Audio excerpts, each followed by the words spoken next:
నమస్తే. నా కథ నచ్చినట్టయితే ప్లీజ్ సబ్స్క్రైబ్ మై ఛానల్. పక్కనే ఒక గంట సింబల్ ఉంటుందండి, దాన్ని నొక్కండి.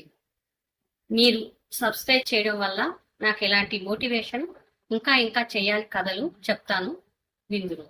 ఇక కథలోకి వెళ్దాం. ఇవాళ 3వ వారం, బాలాది వారముల నోము కథ. బాల ఆదివారముల నోము కథ అండి.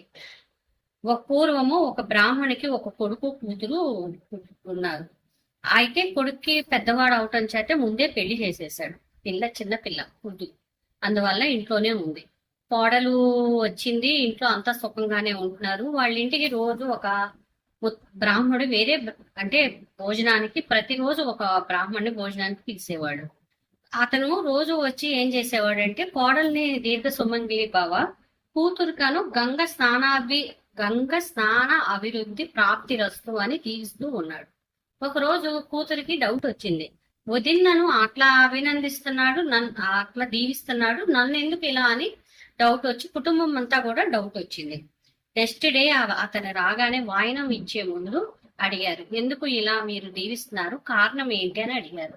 అప్పుడు ఆ బ్రాహ్మణుడు చెప్పాడు, ఆమె సౌభాగ్యం ఉండాలని సౌభాగ్యవతిగా దీవించాను. మీ అమ్మాయి చిన్నతనంలోనే విధవ అయితం వల్ల గంగ స్నానాది ప్రాప్తి రస్తు అని దీవించానని ఆ బ్రాహ్మణుడు చెప్పాడు. అప్పుడు ఆ కుటుంబం భార్యాభర్తలు, బ్రాహ్మడు అతని భార్య లభోదీపం అని బాధపడుతూ, స్వామి దీనికి ఏదైనా పరిహారం ఉపహారం చెప్పండి అనగా, నాకు తోచింది నేను చెప్తాను, మిగతా అంతా ఇంకా దేవుని దయ, శివ పార్వతుల దయ అని బ్రాహ్మణుడు ఈ విధంగా చెప్పసాగాను. ఆ బ్రాహ్మణికి, నువ్వు మీ కుమార్తెకు పెళ్లి చేయగానే అతని భర్త చనిపోతాడు. చనిపోయిన భర్తని ఒక బాక్స్ లో భద్రపరిచి ఇంటి దగ్గరే ఉంచి, మీ అమ్మాయిని తీసుకుని గంగా నదికి తీసుకెళ్లి పసుపు కుంకుమ అంతా నీళ్ళల్లో వేసి ఆ నదిలో స్నానం చేసి వస్తూ ముత్తైదుల్ని, నా పసుపు కుంకుమ పోయింది, మీరు కొంచెం ఎతికి పెట్టరా అని అడగగా, ఆ ముత్తైదులు మీ అమ్మాయికి కొంచెం పసుపు కుంకుమ ఇస్తారు. ఆ ఫలితం వల్ల ఆ ముత్తైదు ఇచ్చిన పసుపు కుంకుమ ఫలితం వల్ల మీ అల్లుడు బతికి వస్తాడు అని చెప్తాడు. చెప్పి ఆయన బ్రాహ్మణి వెళ్ళిపోయాడు. ఇంకా ఈ ముస్లిం ముత్తైదులు ఉన్నారు కదా, బ్రాహ్మణుల తల్లిదండ్రులు, వీళ్ళు ఇంకా సరేనని ఆ అమ్మాయికి పెళ్లి చేశారు. వాళ్ళు ఆ బ్రాహ్మణుడు చెప్పినట్టుగానే అతను చనిపోయాడు అల్లుడు.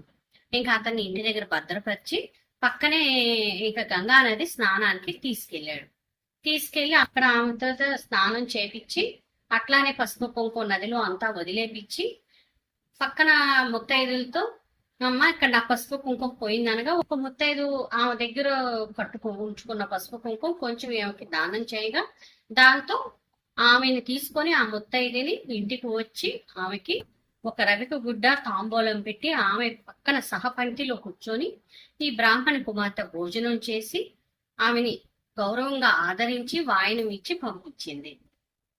తర్వాత ఆమె భర్త బతికి వచ్చాడు.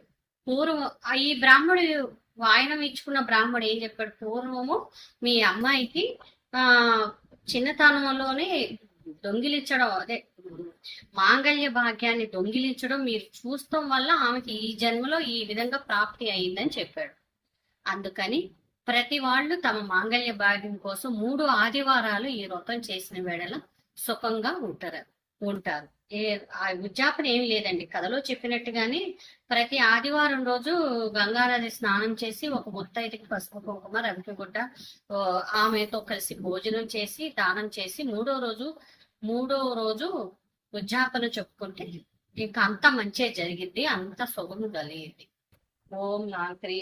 3వ రోజు కథ సమాప్తం. ఓం లాంకరి దేవాయన మహా.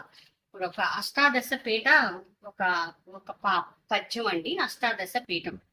అష్టాదశ పీఠాల ప్రార్థన చేసుకోండి.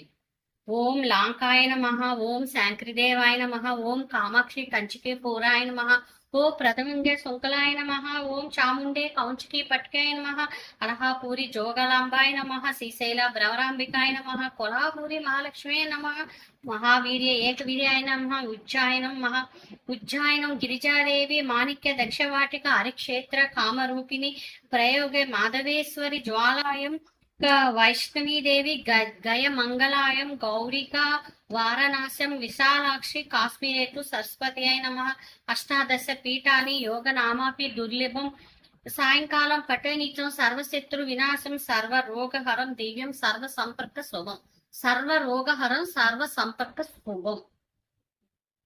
థ్యాంక్స్.